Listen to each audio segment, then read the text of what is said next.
दिल्ली डूब रही है, लेकिन केजरीवाल गेम खेलने में लगे हैं। केजरीवाल अब इस खेल में परफेक्ट हो चुके हैं।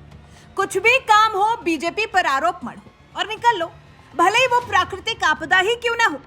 याद करिए, जब गुजरात में बिपरजॉय टकराया था, सरकार ने लाखों लोगों को सुरक्षित निकाल लिया था, लेकिन केजरीवाल गेम खेलने में लगे हैं। 9 साल हो गए केजरीवाल को दिल्ली की सत्ता संभाले। उन्हें आज तक इस बात का पता नहीं चला कि हथनी कुंड बैराज में पानी नहीं रोका जा सकता। और साथ ही आम आदमी पार्टी की तरफ से एक वीडियो ट्वीट किया गया, जिससे प्रोपेगेंडा चलाने और बीजेपी को घेरने की खूब साजिश की गई, लेकिन घेर नहीं पाई। आज आपको इससे जुड़ी एक और सच्चाई से रूबरू कराएंगे। दिल्ली के मुख्यमंत्री अरविंद केजरीवाल ने 10 जुलाई को एक प्रेस कॉन्फ्रेंस की और बताया कि दिल्ली को यमुना के पानी से कोई खतरा नहीं है। लेकिन 12 जुलाई को जो पीसी की, उसमें उनके चेहरे की हवाइयां उड़ी नजर आई और वो कहते नजर आए कि दिल्ली के हालात अभी और खराब हो सकते हैं। लेकिन तब तक भी केजरीवाल ने बाढ़ से बचने के लिए पुख्ता इंतजामात नहीं किए थे। ये ठीक वैसा ही था जैसे कोरोना के दौरान शीश महल में लगे थे और दिल्ली की जनता मौत से लड़ रही थी। उस वक्त भी केंद्र पर ठीकरा फोड़ दिया गया था और आज भी वैसा ही किया गया। पिछले 3 सालों में 1100 करोड़ रुपए से ज्यादा केजरीवाल सरकार विज्ञापनों पर खर्च कर चुकी है, लेकिन दिल्ली की जनता को बाढ़ से बचाने के लिए उनके पास पैसा नहीं है। लोगों के घर डूब गए और उन्हें खाना तक नसीब नहीं हो रहा। अब पहले आप वो वीडियो देखिए जो आम आदमी पार्टी ने शेयर किया है। आज हम खड़े हैं हरियाणा के हथनी कुंड बैराज पर, जो हल्का जगाधरी में पड़ता है। मैं आपको दिखाना चाहता हूँ कि ये हथनी कुंड बैराज है। ये जो पानी है सारा दिल्ली की तरफ जा रहा है यहाँ से। साथ ही मैं आपको दिखाऊंगा कि यहाँ पे इससे एक पानी और डाइवर्ट किया जा सकता है। ये जो पानी है ये यूपी की साइड, सहारनपुर साइड एक नहर जाती है, तो इसमें ये डाइवर्ट किया जा सकता है। सारा पानी दिल्ली की तरफ जा रहा है। अब मैं आपको हम देखते हैं कि क्या इधर जो सहारनपुर की तरफ यूपी में जो नहर जाती है उसमें भी पानी है।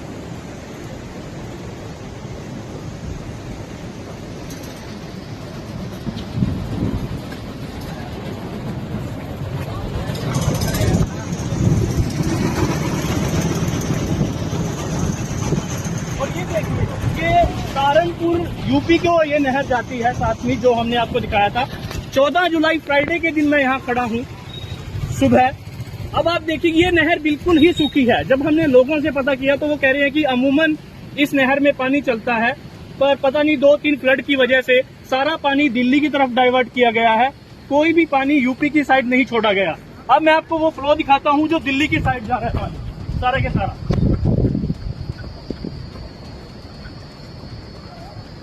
इस साइड से मैं आपको फ्लो दिखा सकता हूँ। ये सारा यूपी की साइड ये है, ये सारी नहर सूखी है और साथ ही जो फ्लो है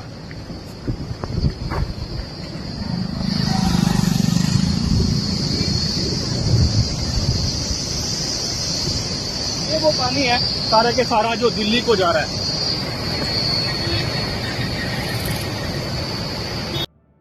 इस वीडियो में जो बताया गया है वो बिल्कुल सच है, हकीकत में ऐसा ही है। लेकिन इस वीडियो से सच को बड़ी सफाई से बाहर निकाल दिया गया। वो हम बताते हैं। दरअसल इस डैम से 3 जगह पानी को डाइवर्ट किया गया। एक कनाल हरियाणा की तरफ जाती है और एक यूपी की तरफ आती है और एक दिल्ली की तरफ जाती है। मतलब मेन दिल्ली की तरफ आने वाली यमुना नदी है। इस बैराज से अमूमन 5000 क्यूसेक पानी यूपी की तरफ जाता है और 18000 क्यूसेक पानी हरियाणा की तरफ जाता है। दोनों को मिलाकर होता है 23000 क्यूसेक पानी। लेकिन जब इस बैराज में ऊपर से 1 लाख क्यूसेक से ज्यादा पानी आता है तो यूपी और हरियाणा की तरफ जाने वाली नहरों के गेट ऑटोमेटिकली बंद हो जाते हैं और सारा पानी यमुना नदी में ही जाता है। इसका भी कारण समझिए। जब ज्यादा पानी आता है तो वो अपने साथ सिल्ट, मिट्टी को भारी मात्रा में लेकर आता है और ये दोनों छोटी नहरें हैं। और अगर ये बारिश का पानी नहरों में भर जाएगा तो इनमें मिट्टी भर जाने का डर रहता है। इसीलिए जब ऊपर से 1 लाख क्यूसेक से ज्यादा पानी आता है तो वो सारा पानी दिल्ली की तरफ ही जाता है। और ये बात केजरीवाल को पता होनी चाहिए थी, क्योंकि 9 साल से दिल्ली के मुख्यमंत्री हैं वो।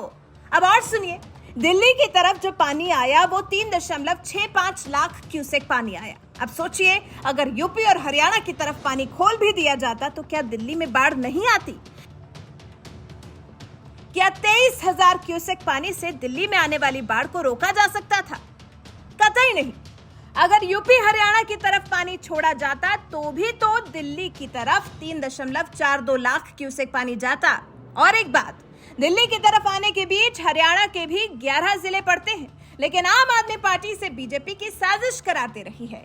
अगर केजरीवाल की पार्टी की मानी जाए तो हथनी कुंड बैराज से पानी उठाया गया और लाकर दिल्ली में छोड़ दिया गया, और ये यमुना नदी दिल्ली में ही आकर खत्म नहीं हो जाती, ये बे ऑफ बंगाल जाती है। अब आप संजय सिंह को सुनिए, आपको समझ आएगा कि कैसे आम आदमी पार्टी बाढ़ पर क्या सोचती है। तो बाढ़ का कारण क्या है? इस बाढ़ के पीछे की वजह क्या है? इस बाढ़ के पीछे की वजह है भारतीय जनता पार्टी और केंद्र सरकार की दिल्ली के प्रति दुर्भावना। इस बाढ़ के पीछे वजह है केंद्र सरकार की दिल्ली को बर्बाद करने की साजिश। इस बाढ़ के पीछे वजह है मोदी जी और भारतीय जनता पार्टी के मन में छिपी हुई नफरत, जो कई बार ऐसी घटनाओं में निकलकर बाहर आती है। यह एक आपदा की स्थिति है, देश के किसी हिस्से में आ सकती है, दूसरे हिस्सों में आपदा आती है। हमारे माननीय मुख्यमंत्री केजरीवाल जी सहयोग के लिए हाथ बढ़ाते हैं, बताइए हम आपके लिए क्या कर सकते हैं, केरल की सरकार हो या कोई दूसरे राज्य की सरकार। आज दिल्ली के अंदर बगैर बारिश के ये बाढ़ जो है, और जो खतरे के निशान से पानी ऊपर चला गया, ये बाढ़ प्रायोजित बाढ़ है। ये बाढ़, ये आपदा प्रायोजित की गई आपदा है। मैं ये पूरी जिम्मेदारी के साथ आपको बताना चाहता हूं। संजय सिंह का कहना है कि ये बाढ़ प्रायोजित बाढ़ है, मतलब बीजेपी ने पानी लाकर दिल्ली में छोड़ दिया।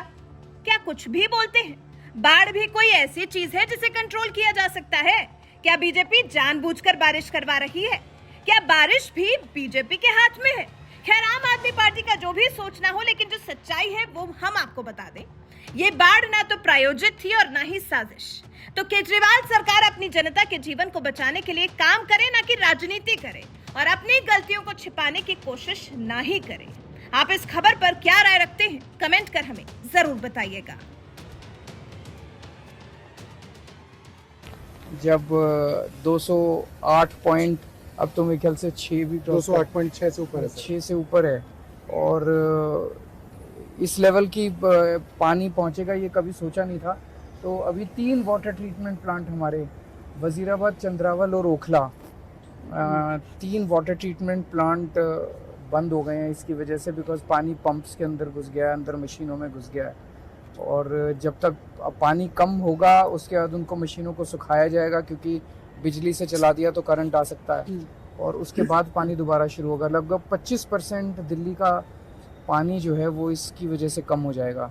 ये काफ़ी ज़्यादा है। और इसके अलावा बहुत सारे रिवर प्लेन्स में हमारे वो भी चलते थे, ट्यूबवेल्स चलते थे, वो सारे ट्यूबवेल्स भी अभी फ़िलहाल बंद हो गए हैं, उनका भी पानी कम हो गया। तो 1-2 दिन पानी की काफ़ी किल्लत रह सकती है दिल्ली के अंदर। सर, दिल्ली के जो वाटर ट्रीटमेंट जो बंद किया, जिन्होंने आपने बताया, इससे जो दिल्ली के वासी है, दिल्ली की जनता है, उनको कितनी परेशानी होगी सर? उनको मैंने बताया कि मैक्सिमम 1.5-2 दिन तक।